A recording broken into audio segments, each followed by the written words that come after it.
예, 4단원입니다. 4단원은 특별하게 세부적으로 설명을 안 드리고요. 전체적으로 그냥 설명을 드리겠습니다. 4단원은 예, 공연장 음향 설비와 설비 및 장비입니다. 예, 어, 음향 장비는 이제 굉장히 작은 것부터 대형 콘서트의 굉장히 그 어마무시한 규모까지 다양하게 있습니다. 간단하게 말씀을 드리면 여기 이제 소형 믹서가 있는데요. 간단하게 마이크와 믹서와 뭐 파워드 스피커가 하나가 있는데 이렇게 세 개만 사실 준비가 되면 뭐 케이블과 전원선만 연결이 되면 기본적으로 소리를 내는 데는 어, 문제가 없습니다. 소리를 기본적으로 확성하는데요. 근데 이제 여기서는 이제 극장이라고 표현하긴 하는데 뭐 극장이 됐건 아니면 대형 콘서트가 됐건 음향 장비가 굉장히 과다하게 늘어나면 늘어날수록 부가적인 것들이 들어가는 거죠. 기본적인 여기 믹서도 일단 커지게 되고요. 아날로그 믹서에서 디지털 콘솔로 바뀌기도 하고 뭐 아날로그라고 하던 시절은 지금 사실 이 책은 15년 전에 나온 책이다 보니까 디지털에 대해서 그렇게 많이 다루지는 않습니다. 뭐 기본적인 아날로그 시스템을 기반으로 했다라고 생각을 하셔야 돼요. 그래서 뭐 요즘은 뭐 컴퓨터나 이런 것들 다 디지털 콘솔에 있는데라고 아시겠지만 책을 만들 때까지만 하더라도 아날로그가 굉장히 보편화되었을 때입니다. 그걸 그리고 지금 뭐 디지털이라 한다 하더라도 기본적으로는 뭐 여러 가지 컴퓨터나 이런 것들이 디지털 콘솔로 들어갔지 그러한 기능들이 없어진 건 아니기 때문에 기본적인 이론적인 거는 참고하시길 바라고요. 어찌됐건 장비가 늘어나면 늘어날수록 여러 가지가 들어가게 됩니다. 여기에서 보셨을 때 뭐 기본적으로 뭐 입력계, 믹서기 그 나누긴 했지만 뭐 음향시올, 제어기, 출력계, 믹싱계 이게 뭐 그 소리 관련된 거냐 아니면 뭐 시간 계열이냐 뭐 이런 것들도 있고요. 104페이지를 보면은 굉장히 다양한 장비들이 들어갑니다. 근데 이러한 것들은 사실은 현장에서 배울 수밖에 없는 것들입니다. 작은 장비 간단하게 따지면은 지금 뭐 핸드폰이라고 쳤을 때 핸드폰만 하더라도 다 있어요. 마이크 있죠, 처리계 핸드폰 내에 있죠, 스피커 있죠. 사실 핸드폰이 모든 걸 다 축약하고 있는 건데 이거를 쫙 늘려서 DI 박스부터 들어가서 뭐 컴프 들어가고 뭐 스플리터 들어가고 이런 식으로 하게 된다면 굉장히 많아지는 겁니다. 그래서 이런 것들에 대한 설명을 뭐 제가 거창하게 해봤자 큰 의미가 없고요. 여러분들이 기회가 있을 때 보시는 걸 추천드립니다. 만질 수 있는 걸 추천드리고 경험이 되신다고 한다면 굉장히 큰 콘서트에서 음향 장비가 어떻게 설치가 되는지 처음에 전기부터 시작해서 전원을 분배해서 어떻게 시작되는지를 알으셔야 돼요. 제가 저희 동아리 친구들도 음향을 처음 하시는 분들도 실기를 준비할 때도 그런 얘기를 했어요. 가능하면 알바를 하시던 뭘 하던 해서 여러 장비를 만져 보시라. 저희 공연장 같은 경우는 저희 쇼노이 친구들한테 기본적인 세팅에 대한 것만 지원을 가능해요. 뭐 저희도 장비를 갖고 있는 게 뭐 소형 믹서랑 디지털 소형 믹서랑 뭐 스피커라고 해봤자 이제 6개 정도 되다 보니까 그 장비를 연결할 수 있는 정도를 하지 뭐 라이노레를 설치하고 뭐 스피커 간에 배열을 하고 이런 것들을 설명할 수 있는 기회가 많지는 않습니다.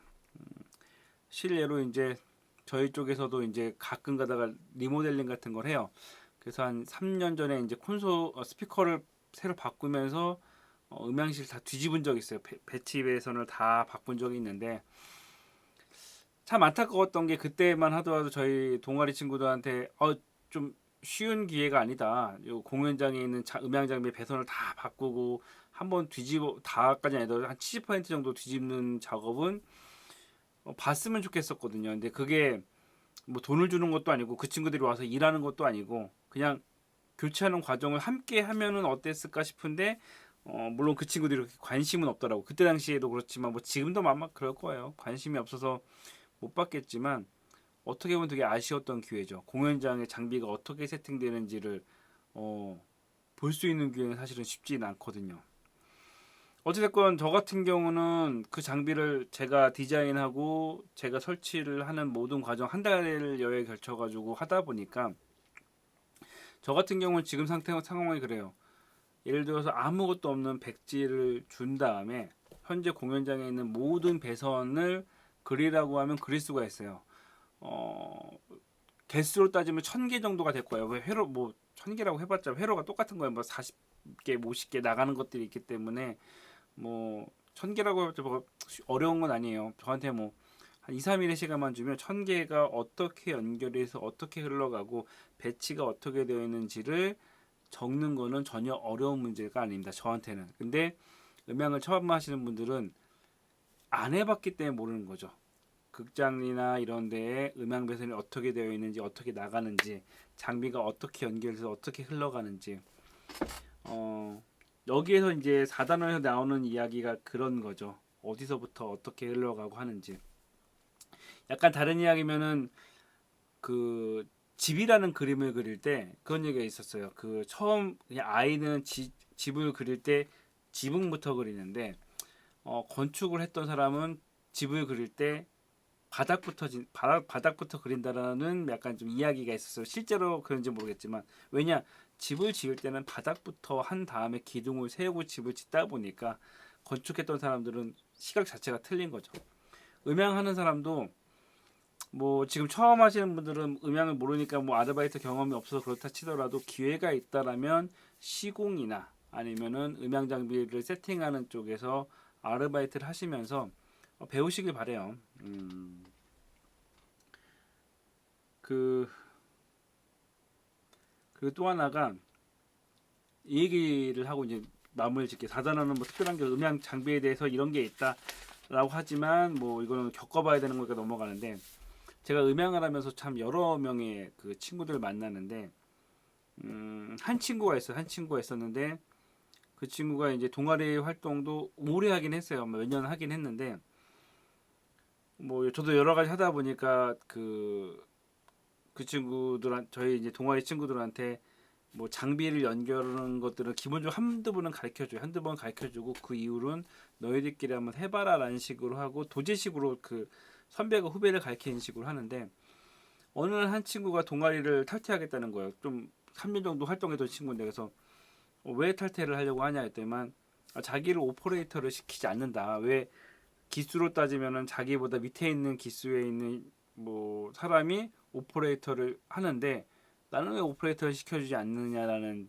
그 약간 그것 때문에 동아리를 탈퇴한다고 그래서 보통은 저희가 이제 좀 그 뭐 동아리를 떠난다고 했을 때 저희는 뭐 말리진 않거든요. 왜냐면 음향이 아니라 다른 걸 하고 싶어서 나가는 친구들이라면은 저희는 항상 그래 하고 싶은 걸 하라는 주의이기 때문에 보내주는데 그 친구는 음향을 계속 하고 싶긴 한데 여기서는 나를 인정 안 해주기 때문에 나간다 뭐 그런 뉘앙스로 얘기하길래 딱 얘기했어요.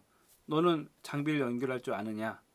네가 지금 3년 동안 있으면서 여러 장비를 만졌는데 그런 장비를 만질 수가 있느냐?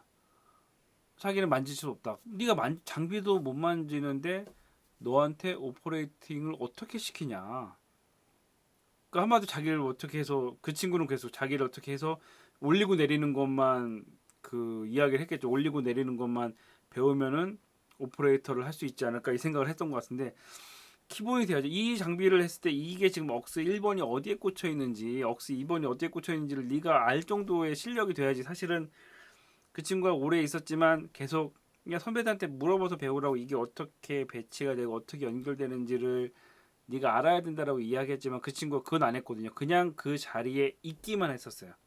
3년 동안 그냥 모임에서 그냥 가운데서 약간 방관자처럼 있기만 하다 보니까 연결하는 거를 중간중간 물어보더라도 그 친구가 이제 모르더라고요. 그래서 결국에는 그것 때문에 이제 뭐 내보내 나간다고 하니까 이제 나가긴 했는데 그런 거예요.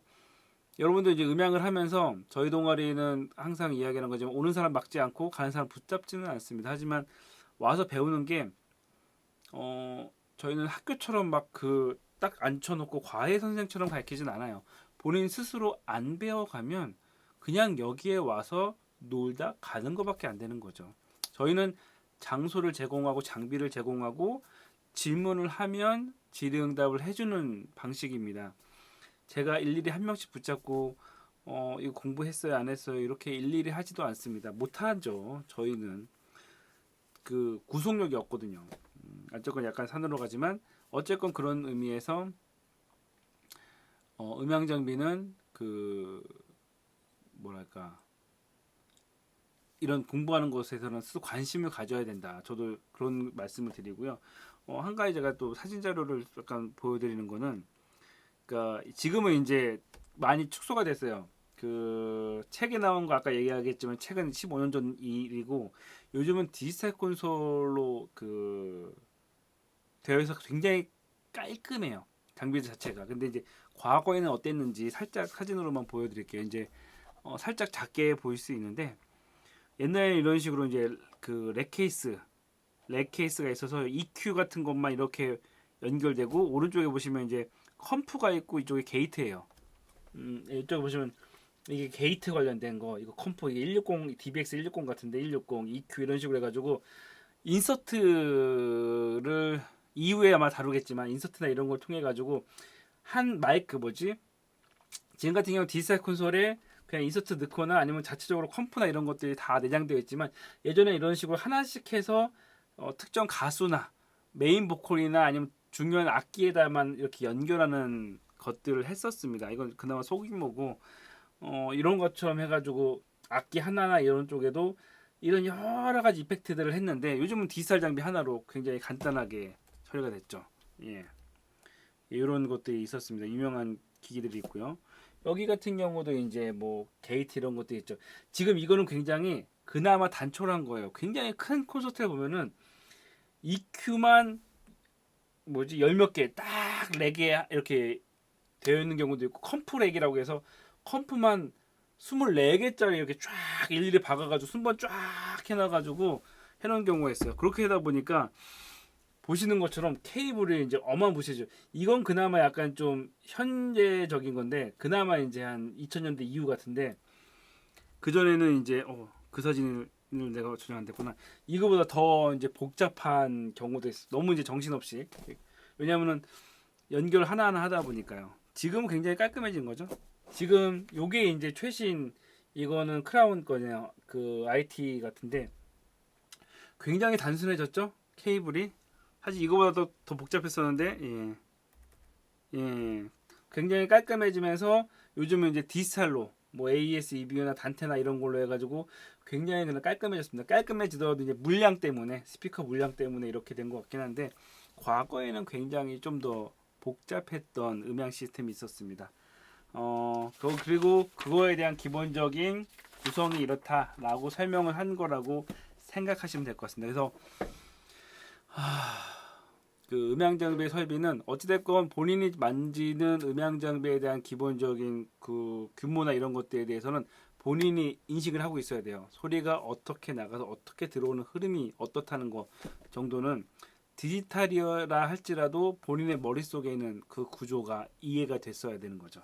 그런 거에 대한 그 이야기라고 생각하시면 될 것 같습니다.